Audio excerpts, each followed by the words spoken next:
नमस्कार, जय हिंद। मैं आपका दोस्त राम रघुवंशी स्वागत करता हूं आपके अपने YouTube channel online study with DK पर। साथियों, जैसा कि आप लोगों को पता है, CTET, MPTET selection exam, HTET, PRT और UPTET जैसे एग्जाम हमारे सामने हैं और इन सभी एग्जाम्स के अंतर्गत जो कॉमन विषय है वो है पर्यावरण अध्ययन। प्रत्येक दिन आप लोगों के लिए यहाँ पर पर्यावरण अध्ययन की बेहतरीन और शानदार सीरीज चलाई जा रही है। उसी सीरीज में आज की इस क्लास में हम चर्चा करने वाले हैं एक बेहतरीन टॉपिक के बारे में, जो कि है भारत की नदियों से संबंधित। प्यारे साथियों, आज की इस क्लास में हम भारत की नदियों से संबंधित टॉप प्रश्न की चर्चा करने वाले हैं। लगभग भारत की नदियों से यहाँ पर आप लोगों को 70 प्रश्न मिलने वाले हैं और ये वो प्रश्न होने वाले हैं जो विगत वर्षों में टीएट एग्जाम में पूछे गए हैं। हर एक प्रश्न वो लिया गया है जो हमारा कहीं ना कहीं वर्ग 3 के लेवल के हिसाब से ही यहाँ पर चीजें रखी गई हैं। ठीक, तो चलिए क्लास की शुरुआत करते हैं। क्लास को यदि आप लोग देखते हो तो लाइक करें, शेयर करें और यदि आपने चैनल को सब्सक्राइब नहीं किया है तो चैनल को जरूर सब्सक्राइब करें। तो चलिए क्लास की शुरुआत करते हैं पहले प्रश्न के साथ। सबसे पहले आप लोगों के सामने जैसे कि यहां पर दे रखा है सामान्य नदी प्रश्न, यानी कि जो बेसिक रिवर क्वेश्चन होते हैं वो आप लोगों को धीरे धीरे लेवल हम बढ़ाएंगे। तो पहले बेसिक रिवर से संबंधित हम प्रश्न करते हैं। तो पहला है, गंगा नदी का उद्गम स्थल कहाँ है? तो गंगा नदी, जो कि आप सभी लोग जानते हैं, इसको भारत की राष्ट्रीय नदी का भी दर्जा है। गंगा नदी जो है इसे भारत की राष्ट्रीय नदी का भी दर्जा है, जो कि कहीं ना कहीं कब मिला था? इसे 2008 में राष्ट्रीय नदी का दर्जा मिला था। ठीक, वहीं यदि हम बात करें गंगा नदी की तो इसका उद्गम स्थल क्या है? यमुनोत्री है, गंगोत्री है, केदारनाथ है, अमरकंटक। तो प्यारे साथियों, इस प्रश्न का सही जवाब हो जाएगा ऑप्शन नंबर बी, यानी कि गंगोत्री ग्लेशियर मुख्य रूप से इसका उद्गम स्थल माना जाता है। हालांकि गंगा नदी की यदि हम बात करें तो गंगा नदी दो नदियों के मिलने से बनी है। एक तो नदी है भागीरथी, ठीक, और एक दूसरी नदी जो है वो है अलकनंदा। ये जब दोनों नदी आपस में मिलती है, और ये दोनों नदी आपस में कहां पर मिलती है? तो दोनों नदियों के संगम स्थान को जो बोला जाता है वो बोला जाता है देवप्रयाग। ठीक, और देवप्रयाग के बाद ही ये नदी जो कहलाती है वो कौन सी कहलाती है? गंगा कहलाती है। लेकिन कभी कभी एग्जाम में आ जाता है कि इसका उद्गम स्थल क्या है, तो उद्गम स्थल याद रखिएगा गंगोत्री। बाकी किन नदियों के मिलने से बनी है? तो भागीरथी और अलकनंदा नदी के मिलने से बनी है। चलिए अगला प्रश्न है, क्वेश्चन नंबर 2। भारत की सबसे लंबी नदी कौन सी है? गंगा है, गोदावरी है, यमुना है, ब्रह्मपुत्र है। तो भारत की सबसे लंबी नदी की यदि हम बात करें तो भारत की सबसे लंबी नदी का जो दर्जा दिया गया है वो है गंगा नदी को। किसको दिया गया है? गंगा नदी। गंगा नदी का जो सबसे ज्यादा विस्तार यदि आप देखेंगे तो सबसे ज्यादा विस्तार जो है वो है पश्चिम बंगाल, यानी कि वेस्ट बंगाल में। वहीं यदि हम बात करें गंगा नदी की तो गंगा नदी और एक और साथ में जो इसके नदी मिलती है वो है ब्रह्मपुत्र नदी। जब ये दोनों नदी आपस में मिलती है, गंगा नदी और ब्रह्मपुत्र नदी, तो इन दोनों नदियों के मिलने से जो एक संगम बनता है, जो स्थान बनता है वो बनता है पद्मा। ठीक, और पद्मा के नाम से ही दुनिया के एक सबसे बड़े डेल्टा का निर्माण होता है, जो कि है सुंदरवन डेल्टा। ये आप लोगों को ध्यान रखना है, सुंदरवन डेल्टा। इसका नाम सुंदरवन डेल्टा क्यों पड़ा है? क्योंकि यहाँ पर सुंदरी नामक वृक्ष के कारण इसका नाम सुंदरवन डेल्टा पड़ा है। चलिए अगला प्रश्न है, नर्मदा नदी किस खाड़ी में गिरती है? खंबात की खाड़ी, कच्छ की खाड़ी, मन्नार की खाड़ी, बंगाल की खाड़ी।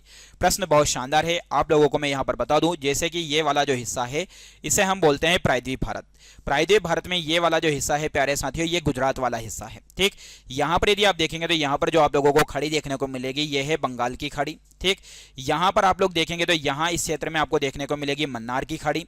वहीं आप लोगों को यहां पर इस क्षेत्र में देखोगे तो यहां पर मिलेगी कच्छ की खाड़ी, और यहां पर जो स्थान है यहां पर आप लोगों को देखने को मिलेगी खंबात की खाड़ी। ठीक, बाकी यहां पर ये जो क्षेत्र है यहां पर आपको देखने को मिलेगा अरब सागर। तो ये चारों साइड प्रायद्वीप भारत के अलग अलग क्षेत्र में कौन सी जल राशि है मैंने आप लोगों को बताई यहां पर। तो नर्मदा नदी जिस खाड़ी में गिरती है वो है आपके सामने ऑप्शन नंबर ए, यानी कि खंबात की खाड़ी में जाकर अपना मुहाना बनाती है। चलिए अगला प्रश्न है, कौन सी नदी दक्षिण की गंगा कहलाती है? यानी कि दक्षिण भारत की जो गंगा है वो कौन सी नदी कहलाती है? कृष्णा, गोदावरी, कावेरी, तुंगभद्रा। तो प्यारे साथियों, इस प्रश्न का जो सही जवाब हो जाएगा ऑप्शन नंबर बी, यानी कि गोदावरी। गोदावरी नदी की यदि हम बात करें तो इसके बारे में आप लोगों को पता होना चाहिए। गोदावरी नदी का जो उद्गम है वो क्या है? तो त्र्यंबकेश्वर, त्र्यंबकेश्वर, त्र्यंबकेश्वर। ठीक, तो त्र्यंबकेश्वर जो कि कहां पर पड़ता है? महाराष्ट्र में पड़ता है, और महाराष्ट्र में भी कहां पर पड़ता है? नासिक के पास। तो नासिक के त्र्यंबकेश्वर से इस नदी का उद्गम होता है, कौन सी? गोदावरी नदी का। और दक्षिण भारत की सबसे बड़ी नदी होने के कारण इसको दक्षिण की गंगा कहा जाता है।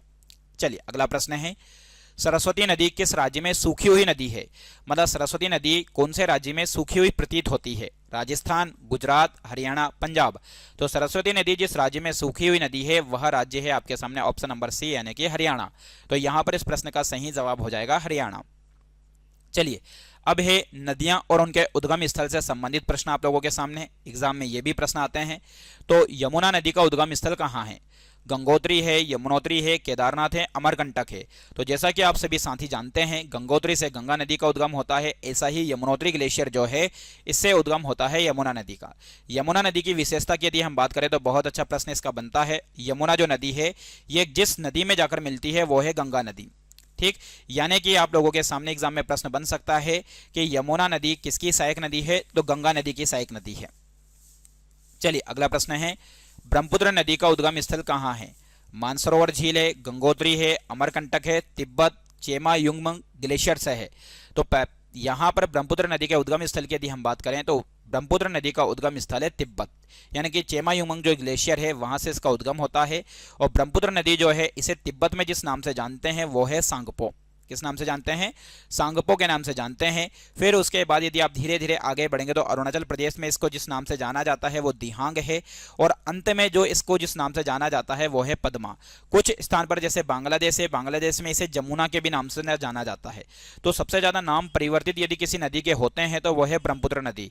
सांगपो तिब्बत में बोला जाता है, दिहांग अरुणाचल प्रदेश में, पद्मा बांग्लादेश में, जमुना में को भी बांग्लादेश में कहीं ना कहीं ब्रह्मपुत्र के नाम से जानते हैं। चलिए अगला प्रश्न है क्वेश्चन नंबर 8, कावेरी नदी किस राज्य से निकलती है? कर्नाटक से, केरल से, तमिलनाडु से, आंध्र प्रदेश से। तो कावेरी नदी का जो उद्गम स्थल है वो है कर्नाटक राज्य। अब कर्नाटक राज्य में कहां से निकलती है? तो जो ब्रह्मगिरी की पहाड़ी है, कौन सी? ब्रह्मगिरी की पहाड़ी।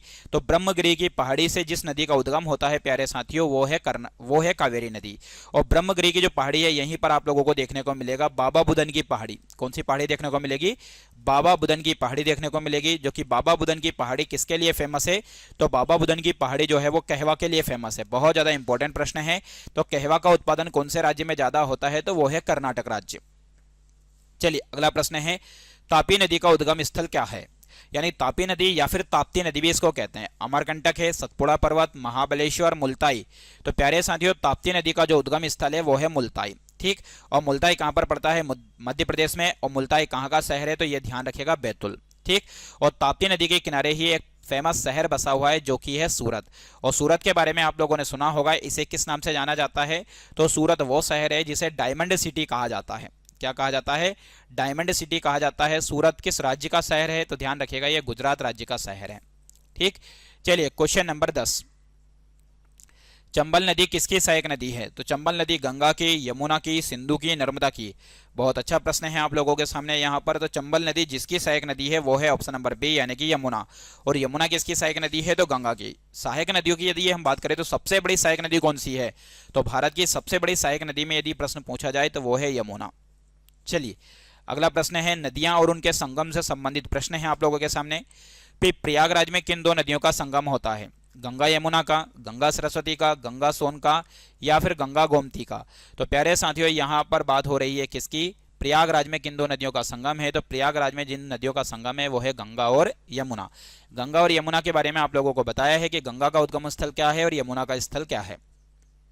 चलिए अगला प्रश्न है, देवप्रयाग में किन दो नदियों का संगम होता है? बहुत अच्छा प्रश्न है, अभी कुछ देर पहले ही आप लोगों को इससे अवगत कराया था, उसका प्रश्न भी यहाँ पर आ चुका है। अलकनंदा भागीरथी, अलकनंदा मंदाकिनी, भागीरथी मंदाकिनी, यमुना टोंस।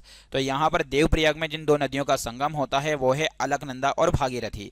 तो अलकनंदा और भागीरथी जब दोनों आपस में मिलती है तो वहाँ पर कौन से प्रयाग का निर्माण होता है? तो देवप्रयाग का निर्माण होता है। और यहीं से आगे जो नदी कहलाती है वो गंगा नदी कहलाती है। चलिए, विश्व प्रसिद्ध त्रिवेणी संगम कहाँ स्थित है? तो जो त्रिवेणी संगम है जहां पर तीन नदियां आपस में आकर मिलती है वो क्षेत्र कहां पर है? तो प्रयागराज में है, हरिद्वार में है, नासिक में है, वाराणसी में है। तो त्रिवेणी संगम जहां पर तीन नदियां आपस में आकर मिलती है वो स्थान है प्रयागराज। अब यहाँ पर त्रिवेणी संगम के रूप में यदि देखा जाए तो एक तो गंगा नदी है, ठीक, दूसरी यमुना नदी है, और एक और नदी की यदि हम बात करें तो वो नदी आप लोगों को देखने को मिलेगी सरस्वती। तो गंगा, यमुना, सरस्वती इन तीनों नदियों के संगम स्थान के कारण इसको त्रिवेणी संगम कहा जाता है। चलिए अगला प्रश्न है क्वेश्चन नंबर 14, सरयू और गोमती नदियों का संगम कहाँ होता है? बहुत अच्छा प्रश्न है। आप लोगों ने यदि सुना होगा, सरयू नदी जो है इसी नदी के तट पर यदि देखा जाए तो कौन सा शहर बसा है? तो सरयू नदी के तट पर जो शहर बसा हुआ है वो है अयोध्या। ठीक, तो यहां पर प्रश्न पूछा गया है कि सरयू और गोमती नदियों का संगम कहां है?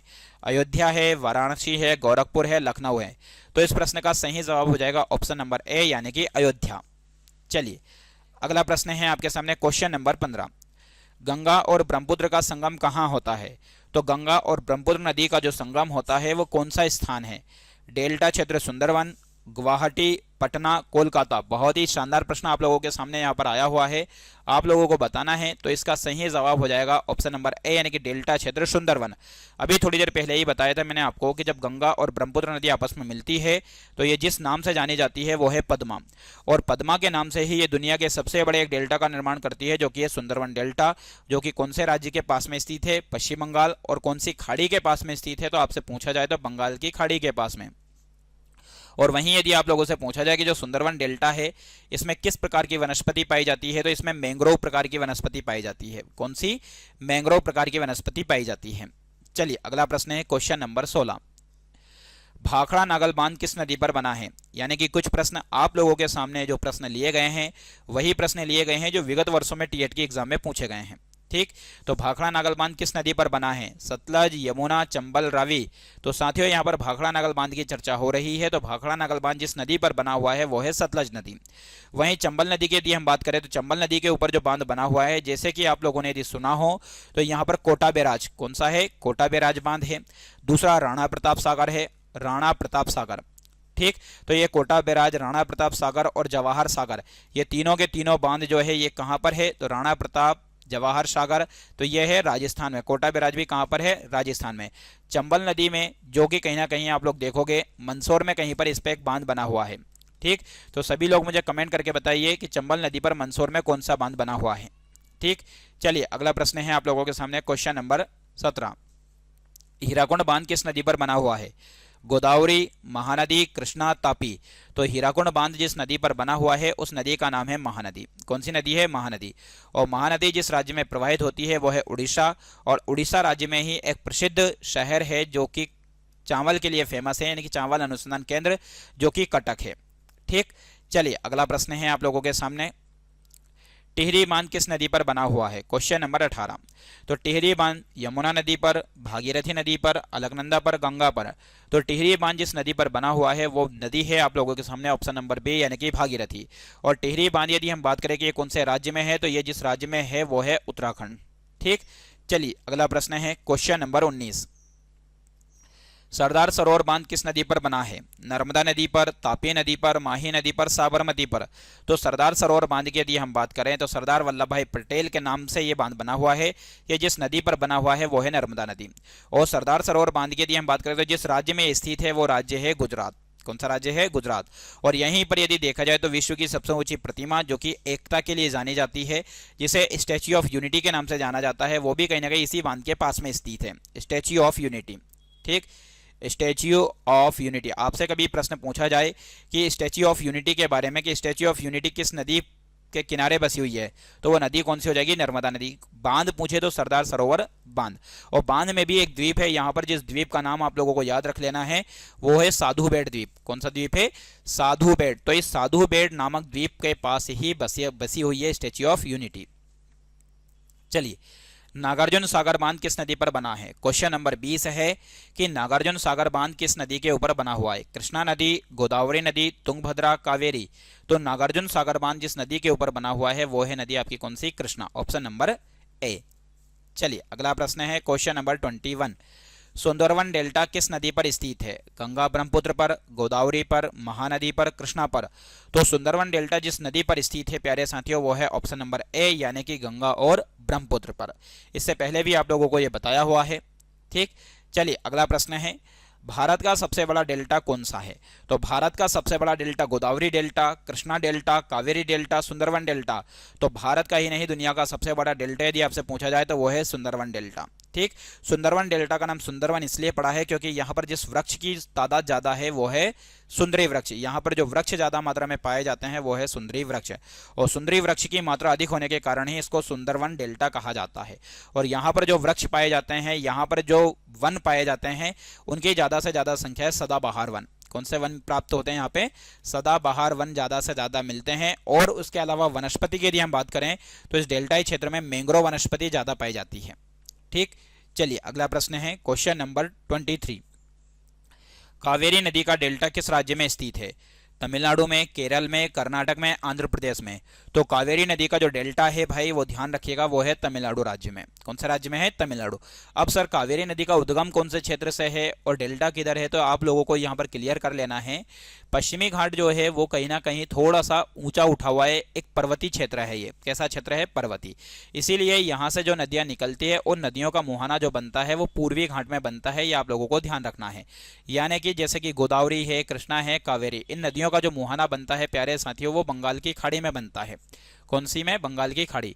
जैसे कि यहाँ पर कावेरी नदी तो अभी थोड़ी देर पहले बताया था कि जो ब्रह्मगिरी की पहाड़ी है वहां से इसका उद्गम होता है और कहीं ना कहीं तमिलनाडु वाले क्षेत्र में आकर अपना मुहाना बनाती है, और जहां पर इनका मुहाना बनता है वहीं पर उनका डेल्टा होता है। चलिए, गोदावरी नदी का डेल्टा क्या कहलाता है? कोरोमंडल डेल्टा कहलाता है, कृष्णा गोदावरी डेल्टा कहलाता है, गोदावरी डेल्टा या सुंदरवन डेल्टा। तो देखो, आप कट करने के हिसाब से यदि देखोगे तो सुंदरवन डेल्टा को वैसे ही आप कट कर सकते हो। ठीक। वहीं यदि इस प्रश्न की यदि हम बात करें क्वेश्चन नंबर 24 की, तो इसका सही जवाब हो जाएगा ऑप्शन नंबर बी, यानी कि कृष्णा गोदावरी डेल्टा। प्यारे साथियों, यदि हम देखें तो अभी तक जो मैंने आप लोगों को जो प्रश्न बताए हैं उन प्रश्नों की यदि हम चर्चा करें तो सारे के सारे वो प्रश्न हैं जो कहीं ना कहीं टीएट की एग्जाम में पूछे गए हैं। ठीक। और लेवल हम बहुत ज़्यादा इसलिए नहीं रख सकते क्योंकि हम जो पढ़ रहे हैं वो एमपी टीएट वर्ग 3 के लिए पढ़ रहे हैं, सी टीएट के लिए पढ़ रहे हैं, एच टीएट पीआरटी के लिए पढ़ रहे हैं, यूपी टीएट के लिए पढ़ रहे हैं। ठीक है। चलिए, अगला प्रश्न है आप लोगों के सामने। नर्मदा नदी किस प्रकार का डेल्टा बनाती है? ज्वारनदमुख, त्रिकोणी डेल्टा, वृत्ताकार डेल्टा, कोई डेल्टा नहीं। तो नर्मदा नदी जिस प्रकार का डेल्टा बनाती है साथियों, याद रखिएगा ज्वारनदमुख या फिर जिसे हम कहते हैं एश्चुरी। तो क्वेश्चन नंबर 25 का सही जवाब हो जाएगा ऑप्शन नंबर ए, ज्वारनदमुख या फिर एश्चुरी। का मतलब क्या होता है? तो एश्चुरी का मतलब होता है नदियां एकदम जैसे बहकर आती है वो सीधा कहीं ना कहीं सागर या फिर खाड़ी में जाकर मिल जाती है, उसमें किसी प्रकार से अवसाद जमा नहीं होता है मुहाने पर, तो उस कंडीशन को बोलते हैं एश्चुरी। चलिए, क्वेश्चन नंबर 26, दिल्ली किस नदी के किनारे बसी है? यानी कि दिल्ली जो शहर है वो कौन सी नदी के किनारे बसा हुआ शहर है? यमुना है, गंगा है, गोमती है, सरस्वती है। तो दिल्ली शहर जिस नदी के किनारे बसा हुआ शहर है वो है आपके सामने ऑप्शन नंबर ए, यानी कि यमुना। ठीक। चलिए, अगला प्रश्न है, हरिद्वार किस नदी के किनारे स्थित है? प्रश्न है आप लोगों के सामने भाई कि हरिद्वार किस नदी के किनारे बसा हुआ है। Question number 27। तो हरिद्वार जिस नदी के किनारे बसा हुआ शहर है वो है गंगा, ये आप लोगों को ध्यान रखना है। ठीक। चलिए, कानपुर किस नदी के किनारे बसा है? तो कानपुर आप लोगों को बताना है यमुना, गंगा, गोमती, चंबल। तो कानपुर जिस नदी के किनारे बसा हुआ शहर है वो है ऑप्शन नंबर बी, यानी कि गंगा नदी के किनारे। चलिए, अगला प्रश्न है, गुवाहाटी किस नदी के किनारे बसा है? तो गुवाहाटी जो है आपको बताना है गंगा नदी के किनारे, ब्रह्मपुत्र के किनारे, यमुना के किनारे या गोदावरी। तो गुवाहाटी जिस नदी के किनारे बसा हुआ शहर है वो है ब्रह्मपुत्र। और गुवाहाटी कहाँ का शहर है बच्चों? तो ये आप लोगों को ध्यान रखना है, यह है असम का शहर। ठीक। चलिए, अगला प्रश्न है क्वेश्चन नंबर 30, नासिक किस नदी के किनारे बसा है? गोदावरी, कृष्णा, तापी, नर्मदा। बहुत अच्छा प्रश्न है आप लोगों के सामने। यहाँ पे नासिक जिस नदी के किनारे बसा हुआ शहर है वो है आपके सामने ऑप्शन नंबर ए, यानी कि गोदावरी। ठीक। वहीं यदि हम बात करें कृष्णा नदी के बारे में, तो कृष्णा नदी का जो उद्गम स्थल है वो कहाँ है? महाबलेश्वर की पहाड़ी, महाबलेश्वर। अब ये महाबलेश्वर की पहाड़ी जो है ये कहाँ पर है भाई? तो ये भी आप लोगों को ध्यान रखना है, ये है महाराष्ट्र में। नर्मदा नदी का जो उद्गम हुआ है ये आप सभी लोगों को पता होना चाहिए, अमरकंटक। ठीक। जो कि कहीं ना कहीं कौन से जिले में पड़ता है? अनूपपुर में पड़ता है, जो कि कहीं ना कहीं कौन से राज्य में है? मध्य प्रदेश में। वहीं तापी नदी के बारे में थोड़ी देर पहले बताया था आपको कि इसका उद्गम स्थान जो है वो है मुल्ताई, और मुल्ताई नामक जो क्षेत्र पड़ता है वो है बैतूल, और बैतूल जिस राज्य में है वो कौन सा राज्य है? मध्य प्रदेश। चलिए, क्वेश्चन नंबर 31, विविध प्रश्न है, सामान्य प्रश्न है आप लोगों के सामने। कौन सी नदी है जिसे बंगाल का शोक कहा जाता है? तो बंगाल का शोक कहा जाने वाली नदी गंगा है, दामोदर है, कोशी है, महानंदा है। तो प्यारे साथियों, यहाँ पर बंगाल का शोक कहा जाने वाली जो नदी है वो है दामोदर नदी। बहुत बार एग्जाम में प्रश्न आया हुआ है, कभी बिहार का शोक पूछते हैं, कभी बंगाल का शोक, कभी उड़ीसा का शोक। हर एक चीज के बारे में आप लोगों को बताऊंगा, लेकिन यहाँ पर पहले दे रखा है बंगाल का शोक। तो बंगाल का शोक जो कहा जाता है वो दामोदर को कहा जाता है। चलिए, अगला प्रश्न है क्वेश्चन नंबर 33, कौन सी नदी उड़ीसा का शोक कहलाती है? ऐसी कौन सी नदी है जिसे उड़ीसा का शोक कहा जाता है? महानदी है, ब्राह्मणी है, वैतरणी है, स्वर्णरेखा है। ये सारी की सारी नदियां जो आप लोग ऑप्शन में देख रहे हैं इन सब का मुहाना है बंगाल की खाड़ी में। तो इनमें से उड़ीसा का शोक कहलाने वाली जो नदी है प्यारे साथियों वो याद रखिएगा, वो है ऑप्शन नंबर ए, महानदी। और इसी नदी के ऊपर अभी थोड़ी देर पहले बताया था आप लोगों को कौन सा बांध बना हुआ है? हीराकुंड बांध बना हुआ है, ये आप लोगों को ध्यान रखना है। चलिए, अगला प्रश्न है आपके सामने क्वेश्चन नंबर 34, कौन सी नदी विश्व का सबसे बड़ा नदी द्वीप माजुली बनाती है? यानी कि विश्व का जो सबसे बड़ा नदी द्वीप है वो है माजुली। कौन से राज्य में है? तो माजुली जो है वो है असम राज्य में। ठीक, मतलब इतना बड़ा द्वीप है ये कि असम सरकार के द्वारा इसको जिला घोषित कर दिया गया है। असम सरकार के द्वारा इसको क्या बना दिया गया है? जिला घोषित कर दिया गया है। तो ये कौन सी नदी पर है? Ganga, Yamuna, Brahmaputra, Godavari.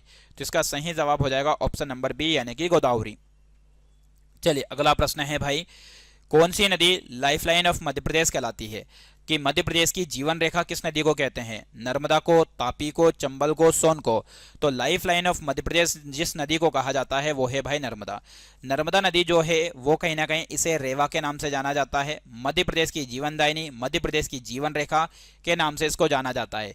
Very very most important, Madhya Pradesh की सबसे बड़ी नदियों में यदि नाम आता है तो वो है नर्मदा नदी। ठीक, चलिए अगला प्रश्न है आपके सामने, क्वेश्चन नंबर 36। गंगा की सबसे लंबी सहायक नदी कौन सी है? तो गंगा की सबसे लंबी सहायक नदी आपको बताना है यमुना है, घाघरा है, गोमती है, सोन है। अभी थोड़ी देर पहले ही बताया था कि दुनिया की आपसे सबसे लंबी सहायक नदी पूछे तो भी आपका आंसर होगा यमुना। इस प्रश्न का सही जवाब है ऑप्शन नंबर ए। क्वेश्चन नंबर 37, चंबल नदी किस नदी की सहायक नदी है? गंगा की है, यमुना की है, नर्मदा की है, तापी की है। तो चंबल नदी की यदि हम बात करें तो जिसकी ये सहायक नदी है वो भाई याद रखिएगा आप सभी लोग, यमुना। ऑप्शन नंबर बी इसका एकदम सही जवाब है। चलिए, सतलज नदी किसकी सहायक नदी है? बहुत अच्छा प्रश्न है। सिंधु, गंगा, ब्रह्मपुत्र, यमुना।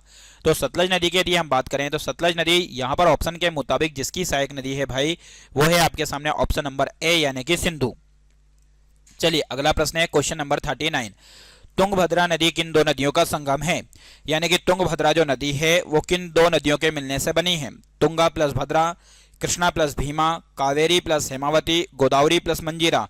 तो प्यारे साथियों यहाँ पर क्वेश्चन नंबर 39 का आपको जवाब बताना है कि तुंगभद्रा जो है वो किसकी सहायक नदी है? तो तुंगभद्रा जो है वो तुंगा प्लस भद्रा, नाम से ही स्पष्ट है तो इन दोनों नदियों के मिलने से बनी हुई है कौन सी? तुंगभद्रा। चलिए अगला प्रश्न है, कौन सी नदी यमुना की सहायक नदी नहीं है? बहुत अच्छा प्रश्न है कि सहायक नदी नहीं है किसकी? यमुना की। तो चंबल है, बेतवा है, केन है, गंडक है। तो यहाँ पर यदि हम बात करें तो मुख्य रूप से यदि देखा जाए तो यमुना नदी की जो सहायक नदी नहीं है वो है ऑप्शन नंबर डी यानी कि गंडक। अब ये गंडक किसकी सहायक नदी है? तो बच्चों याद रखिएगा ये गंगा नदी की सहायक नदी है। सर कैसे? तो यहाँ पर कुछ फेमस नदी मैं आप लोगों को बता रहा हूँ, जैसे कि गोमती है, ठीक, घाघरा है, घाघरा, उसके बाद है गंडक और उसके बाद है कोसी। ये चारों की चारों जो नदियां हैं जो मैंने आप लोगों को बताई है, गोमती, घाघरा, गंडक, कोसी, ये सब नदी किसकी सहायक नदी है? गंगा की। वहीं चंबल, केन, बेतवा जिसकी सहायक नदी है वो कौन सी है? यमुना। चलिए क्वेश्चन नंबर 41, नदियां और उनसे जुड़े हुए तथ्य। ठीक है भाई, कौन सी नदी बिहार का शोक कहलाती है? ऐसी कौन सी नदी है जिसे बिहार का शोक कहते हैं?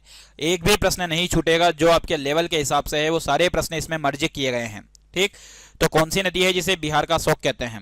कोसी है, गंडक है, फल्गु है, सोन है। तो बिहार का शोक कहलाने वाली नदी जो है वो है कोसी। ये एक ऐसी नदी है कि यहाँ पर रातों रात इतना पानी आ जाता है कि यहाँ के लोगों को पता ही नहीं चलता कि कब बाढ़ आ गई है, इसलिए इसको बिहार का शोक कहा जाता है। कावेरी जल विवाद किन राज्यों के बीच है? कर्नाटक तमिलनाडु, केरल तमिलनाडु, आंध्र प्रदेश तेलंगाना या फिर महाराष्ट्र गुजरात। तो कावेरी जल विवाद जिन राज्यों के बीच में है वो आप लोगों को ध्यान रखना है। क्वेश्चन नंबर 42 का सही आंसर है कर्नाटक और तमिलनाडु। क्यों है भाई? क्योंकि कावेरी नदी का उद्गम ही कर्नाटक में है और मुहाना तमिलनाडु में है, इसलिए मुख्य रूप से जिन राज्यों में इसका विवाद है वो है कर्नाटक और तमिलनाडु में। चलिए, कौन सी नदी डूबती हुई नदी कहलाती है? बहुत अच्छा प्रश्न है भाई आप लोगों के सामने। ये प्रश्न आप लोगों ने अभी तक नहीं सुना होगा, है ना? तो कौन सी नदी है जिसे कहीं ना कहीं डूबती हुई नदी कहा जाता है? गंगा है, ब्रह्मपुत्र है, सिंधु है, नर्मदा है। तो डूबती हुई नदी के नाम से जिस नदी को जाना जाता है वो नदी है ब्रह्मपुत्र। कौन सी नदी है? ब्रह्मपुत्र नदी है, जिसे अभी थोड़ी देर पहले ही मैंने आपको बताया कि तिब्बत में इसको सांगपो के नाम से जाना जाता है। चलिए अगला प्रश्न है क्वेश्चन नंबर 44। कौन सी नदी भ्रंश घाटी से होकर बहती है? सर भ्रंश घाटी का मतलब क्या होता है, जरा ये बताइए। तो भ्रंश घाटी का मतलब जो होता है साथियों याद रखिएगा, जैसे एक जो क्षेत्र होता है, यहाँ पर यदि आप देखेंगे तो यहाँ पर यह पर्वतीय इलाका हो गया, और वापस से इसके बाद इधर वाला क्षेत्र देखेंगे तो यहाँ पर भी आप लोगों को एक पर्वतीय इलाका देखने को मिलेगा। तो जब ये पर्वतीय इलाके के बीच में से होकर प्रवाहित होती है कोई नदी, तो उस क्षेत्र को जो बोला जाता है प्यारे साथियों, वो बोला जाता है रिफ्ट वैली यानी कि भ्रंश घाटी। तो भ्रंश घाटी से प्रवाहित होने वाली जो नदी है वो आप लोगों को बताना है। क्वेश्चन नंबर 44, तो इसका सही जवाब हो जाएगा ऑप्शन नंबर डी यानी कि दोनों। कौन कौन सी? नर्मदा और ताप्ती। सर नर्मदा और ताप्ती कौन कौन सी क्यों हो जाएगी? क्योंकि देखो मैं आप लोगों को बता दूं यहाँ पे, जैसे कि आप लोगों ने सुना होगा मध्य प्रदेश में ऊपर की ओर है मालवा का पठार, फिर कहीं ना कहीं आप लोग देखेंगे तो यहाँ पर मिलेगी आपको विंध्याचल पर्वतमाला। विंध्याचल पर्वतमाला के नीचे आप लोग देखेंगे तो यहाँ पर आप लोगों को मिलेगी सतपुड़ा पर्वतमाला, और सतपुड़ा पर्वतमाला के नीचे आप लोग देखेंगे तो यहाँ पर महाराष्ट्र में बहुत सारी पहाड़ियाँ हैं जो कि आप लोगों को देखने को मिलेगी। महाराष्ट्र की पहाड़ियाँ, जिसमें कहीं ना कहीं बुरहानपुर की पहाड़ी आप लोगों को देखने को मिलेगी। महाराष्ट्र की कई सारी पहाड़ियाँ यहाँ पर आप लोगों को देखने को मिलेगी। ठीक, तो मुख्य रूप से यहाँ पर यदि आप देखेंगे तो यहाँ पर विंध्याचल और सतपुड़ा के बीच में बहती है कौन सी? मुख्य रूप से यहाँ पर आप लोगों को ताप्ती नदी देखने को मिलेगी। सतपुड़ा जो है यहाँ पर आपको नर्मदा नदी देखने को मिलेगी। ठीक, इसलिए इसका सही जवाब है ऑप्शन नंबर डी। चलिए अगला प्रश्न है क्वेश्चन नंबर 45। कौन सी नदी विंध्याचल और सतपुड़ा के बीच में बहती है? अभी जैसे कि आप लोगों के सामने प्रश्न आ चुका है क्वेश्चन नंबर 45। तो नर्मदा, विंध्याचल और सतपुड़ा के बीच में प्रवाहित होने वाली जो नदी है प्यारे साथियों वो कौन सी नदी है? तो विंध्याचल और सतपुड़ा के बीच में बहने वाली नर्मदा है। कौन सी है? नर्मदा। क्योंकि नर्मदा नदी जो है वो ऊपर की ओर प्रवाहित होती है, ताप्ती नदी इसके नीचे आती है। थोड़ा सा देखिएगा आप, नर्मदा नदी ऊपर की ओर है और ताप्ती नदी जो है वो नीचे की ओर है। ठीक, तो मुख्य रूप से ऊपर की ओर यानी कि विंध्याचल और सतपुड़ा के बीच में जो नदी प्रवाहित होती है वो है आपकी कहीं ना कहीं नर्मदा नदी। ठीक, चलिए क्वेश्चन नंबर 46। हावड़ा ब्रिज किस नदी पर बना हुआ है? गंगा और हुगली, उसके बाद यदि देखा जाए तो यमुना और ब्रह्मपुत्र। यहाँ पर आप लोगों को बताना है कि हावड़ा ब्रिज किस नदी पर बना है। तो यहाँ पर ऑप्शन के मुताबिक इस प्रश्न का जो सही जवाब हो जाएगा वो हो जाएगा ऑप्शन नंबर बी यानी कि हुगली। अब हुगली की यदि हम बात करें तो इस नदी के किनारे पर बसा हुआ जो शहर है वो है कोलकाता। कोलकाता किस नदी के किनारे बसा हुआ है? हुगली। अब हुगली नदी की यदि हम बात करें तो ध्यान रखिएगा, हुगली नदी जो है वो गंगा की एक धारा है। क्या है बच्चों? गंगा की एक धारा है, ये आप लोगों को ध्यान रखना है। चलिए अगला प्रश्न है क्वेश्चन नंबर 47। भारत का सबसे लंबा रेल सह सड़क पुल बोगीबील पुल किस नदी पर बना हुआ है? मतलब एक तरीके से रेल भी है और सड़क भी है, वहां पर से दोनों के मार्ग उपलब्ध हैं, जिस पुल का नाम है बोगीबील पुल। तो ये जिस नदी पर बना हुआ है वो नदी कौन सी है? गंगा है, ब्रह्मपुत्र है, यमुना है, गोदावरी है। तो क्वेश्चन नंबर 47 का सही जवाब हो जाएगा ऑप्शन नंबर बी यानी कि ब्रह्मपुत्र। चलिए अगला प्रश्न है क्वेश्चन नंबर 48। महात्मा गांधी सेतु, जिसे कहीं ना कहीं पटना में स्थित बताया जाता है, किस नदी पर बना हुआ है? यानी कि बहुत अच्छा प्रश्न है भाई आपके सामने कि महात्मा गांधी सेतु किस नदी पर बना हुआ है? गंगा नदी पर, यमुना नदी पर, सोन नदी पर, गंडक नदी पर। तो यहाँ पर इस प्रश्न का सही जवाब हो जाएगा ऑप्शन नंबर ए यानी कि गंगा नदी पर। चलिए अगला प्रश्न है लक्ष्मण झूला किस नदी पर स्थित है? गंगा नदी पर है, यमुना नदी पर है, अलकनंदा नदी पर है या भागीरथी नदी पर है? तो लक्ष्मण झूला की यदि हम बात करें बच्चों तो लक्ष्मण झूला जिस नदी पर बना हुआ है वो है कौन सी नदी? यमुना। और यमुना किसकी सहायक नदी है? तो यमुना गंगा की सहायक नदी है। चलिए अगला प्रश्न है कोलकाता का विद्यासागर सेतु किस नदी पर बना है? बहुत अच्छा प्रश्न है आपके सामने। ये आप लोगों को दो चीजें यहाँ पर क्लियर हो रही है कि विद्यासागर सेतु कहाँ पर है? कोलकाता में। और कोलकाता कौन सी नदी के किनारे बसा हुआ है? हुगली। तो लेकिन इस प्रश्न का सही जवाब क्या हो जाएगा? तो इसका सही जवाब भी हो जाएगा हुगली, जो कि आपको याद रखना है। चलिए अगला प्रश्न है नदियां और धार्मिक महत्व। ठीक, कौन सी नदी को मोक्षदायिनी माना जाता है? बहुत अच्छा प्रश्न है भाई कि मोक्षदायिनी किस नदी को कहा जाता है? जहां पर जाने के बाद, जहां पर स्नान करने के बाद व्यक्ति पवित्र हो जाता है, उसके पाप धुल जाते हैं, ऐसी नदी कौन सी है? गंगा, यमुना, नर्मदा, कावेरी। तो ऐसी नदी का नाम जो है आप लोगों को ध्यान होगा वो है गंगा नदी। कौन सी नदी है? गंगा नदी है, जो कि वेरी वेरी मोस्ट इंपॉर्टेंट प्रश्न है। कुंभ मेला किन किन नदियों के तट पर लगता है? कुंभ मेला जो लगता है वो कौन सी नदियों के संगम पर लगता है? कौन सी नदियों के तट पर लगता है? गंगा, यमुना, गोदावरी, नर्मदा, गंगा, यमुना, सरस्वती, गोमती, गंगा, यमुना, गोदावरी, सिंधु, या फिर गंगा, यमुना, गोमती, सरयू। तो प्यारे साथियों यहाँ पर क्वेश्चन नंबर 52 का सही जवाब हो जाएगा ऑप्शन नंबर ए यानी कि गंगा, यमुना, गोदावरी और नर्मदा। अब यहाँ पर यदि देखोगे आप तो मुख्य रूप से गंगा नदी के तट पर लगता है। ठीक, वहीं यदि देखा जाए गंगा यमुना तो है गोदावरी, यानी कि देखो मैं आप लोगों को बताऊं यहाँ पर गंगा यमुना की यदि हम बात करें, गंगा यमुना, तो प्रयागराज में यहाँ पर लगता है। ठीक, गोदावरी की यदि हम बात करें तो गोदावरी में कहाँ पर लगता है, तो गोदावरी नदी में यदि देखा जाए तो मुख्य रूप से जहाँ पर आप देखोगे तो ये नासिक में लगता है। कहाँ पर लगता है, नासिक में लगता है। वहीं यदि देखा जाए तो मुख्य रूप से हरिद्वार में लगता है। कहाँ पर लगता है, हरिद्वार।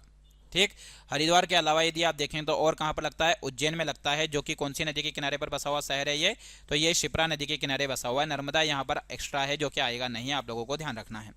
ठीक, चलिए अगला प्रश्न है आपके सामने, क्वेश्चन नंबर 53। अमरकंटक किन दो नदियों का संगम स्थल है या उद्गम स्थल है? नर्मदा सोन, गंगा यमुना, गोदावरी कृष्णा, तापी महानदी। तो अमरकंटक से जिन नदियों का उद्गम हुआ है प्यारे साथियों, यहाँ से मुख्य रूप से 3 नदियों का उद्गम हुआ है। वैसे तो बहुत सारी नदियों का उद्गम हुआ है, लेकिन यहाँ पर जो फेमस नदी है वो है, एक तो नर्मदा है, एक सोन है, और एक और जो नदी है जो कि है जोहिला। तो नर्मदा, सोन, जोहिला तीनों का उद्गम जो हुआ है वो अमरकंटक की पहाड़ियों से हुआ है। ठीक, तो इसलिए इस प्रश्न का सही जवाब हो जाएगा ऑप्शन नंबर ए, 53 का हो जाएगा ए। चलिए अगला प्रश्न है, कौन सी नदी दक्षिण भारत की सबसे पवित्र नदी मानी जाती है? दक्षिण भारत की सबसे पवित्र नदी कौन सी है? गोदावरी, कावेरी, कृष्णा, तुंगभद्रा। दक्षिण भारत की गंगा जो है वो गोदावरी कहलाती है, लेकिन प्रश्न आया है आपके सामने कि दक्षिण भारत की जो नदी है वो पवित्र नदी कौन सी है? तो पवित्र नदी की यदि हम बात करें प्यारे साथियों तो वो है ऑप्शन नंबर बी, यानी कि कावेरी। सर क्यों कावेरी को पवित्र नदी इसलिए कहा जाता है क्योंकि ये बारहमासी नदी है। कैसी नदी है? बारहमासी। दक्षिण भारत की एकमात्र ऐसी नदी है जो 12 महीने प्रवाहित होती रहती है, 12 महीने बहती है, तो वो है कावेरी नदी। ठीक, इसीलिए दक्षिण भारत की सबसे पवित्र नदी इसको माना जाता है। चलिए अगला प्रश्न है, कर्नाटक का ताल कावेरी किस नदी का उद्गम स्थल है? बहुत अच्छा प्रश्न है। मतलब एक तरीके से देखा जाए यहाँ पर आप लोगों के सामने कि ताल कावेरी किस नदी का उद्गम स्थल है? कावेरी, तुंगभद्रा, कृष्णा, गोदावरी। तो प्यारे साथियों इस प्रश्न का सही जवाब हो जाएगा 55 का ए, यानी कि कावेरी। चलिए अगला प्रश्न है, क्वेश्चन नंबर 56। नदियां और उनके डेल्टा। कौन सी नदी वर्ल्ड्स लार्जेस्ट डेल्टा बनाती है? विश्व का सबसे बड़ा लार्जेस्ट जो डेल्टा बनाती है वो कौन सी नदी है? गंगा, ब्रह्मपुत्र, गोदावरी, कृष्णा, महानदी। तो क्वेश्चन नंबर 56 का हो जाएगा ए, यानी कि गंगा और ब्रह्मपुत्र नदी। चलिए अगला प्रश्न है, कावेरी डेल्टा को क्या कहा जाता है? Coromandel delta, Sundarban delta, Ganga delta, Godavari delta. तो कावेरी डेल्टा को जिस नाम से जाना जाता है साथियों वो है कोरोमंडल डेल्टा, क्योंकि तमिलनाडु का जो तट है उसे जिस नाम से जाना जाता है वो है कोरोमंडल तट।